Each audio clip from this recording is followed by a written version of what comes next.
Anthropic recently made 1 million token context window the default on Claude Code.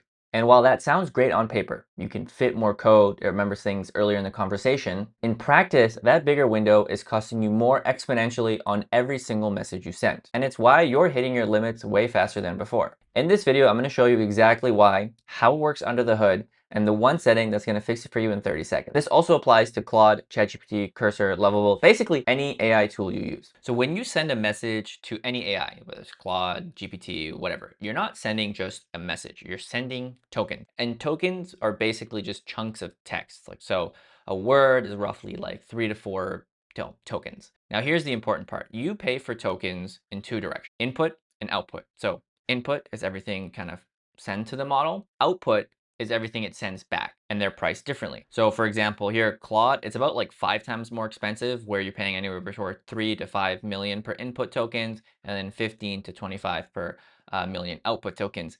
There is something called context caching, which makes this cheaper. I'm not going to cover it, but in general, output tokens are billed more than input tokens. So anything that involves, thinking, writing code, stuff like that. And this is where it gets interesting and where most people's understanding starts to break down, because token pricing alone is not the reason why your limits are evaporating. The real problem is what happens when an agent starts to use tools. When you use something like Claude Code or Codex, you're not just having a chat, you're using an agent. And an agent doesn't just read your message and respond, right? It thinks, reads files, writes codes, runs commands. Each one of those actions is called a tool call. And the part that nobody explains is that every single tool call is a round trip back to the AI model.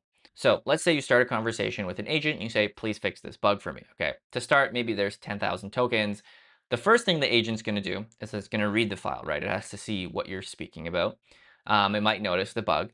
Then what it's going to do is going to say, oh, I need to fix it, right? It's going to have to write the fix to that. So what that happens is it's going to send a new API request to the model with the content of the file that it just read, and then the previous chat messages and context, plus the fix it's going to write. So maybe now you're at 30,000 tokens. Then, you're happy. You're like, okay, great. Maybe I need to run some tests. That's another loop. So it's going to have to take that piece of text. It's going to have to take those tokens and it's going to send it to the API again. Or then you run it and then maybe there's some error logs. Again, you're going to do the same thing. Now you're at 80,000. Maybe it's going to have to do another fix. Then you're at 110,000. And then every single call resends everything. So it's like adding up. The cost just keeps going up. So your one question could end up being between like 20 to 50 tool calls, depending on how complex it was. So that conversation that you thought was just going to cost $1 or $2, well, by like the 50th tool call, you're burning anywhere between $4 to $5 on a single task. And this is the reason why your limits are disappearing. The bigger context windows make it way worse. So here's the thing. Claude Code used to have a 200,000 token context limit, and it had something called autocompacting. Pretty much when your conversation hit the 200,000 token limit, Claude Code would automatically summarize everything, clear the history, and you would start fresh. And this did two things. One, it saved you a massive amount of tokens because you stopped having to resend that huge history on every tool call. And two, it actually made the model perform better because it wasn't trying to juggle hundreds of thousands of tokens of old context, right? Every single time it had clean, focused summaries and a fresh start to work off of. And so now Anthropic was like, look, we're going to bump it to 1 million because it's not as expensive anymore. And the model can handle it. It can remember the facts from previous conversations. And technically that's true. It can remember the isolated facts, but I noticed that when I was using it and in practice, like it didn't quite understand all the nuance that was worked in the code from like hundreds of thousands of tokens ago. It just like kind of remembered, in my experience, just irrelevant facts about the code. And I noticed that like the performance gains that I got off of enabling 1 million tokens relative to how much faster I was hitting my limits and how much more expensive it was, just it wasn't worth it. So in Claude Code, you can set something called the compacting limit. And it's basically just the threshold that tells the agent, hey, when the conversation hits this number of tokens, automatically summarize everything and start fresh.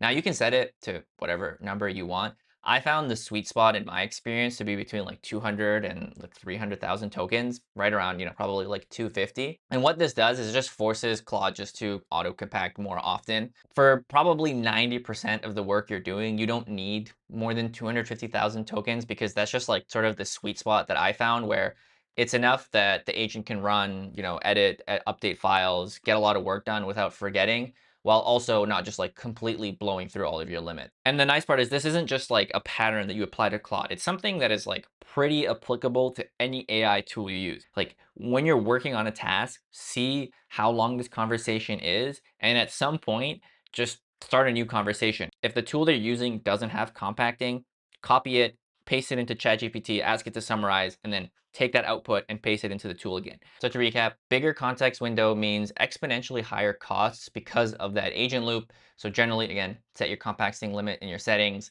keep your conversations more focused, and this will help in making your AI limits last entire months instead of burning it out in just like a couple of days.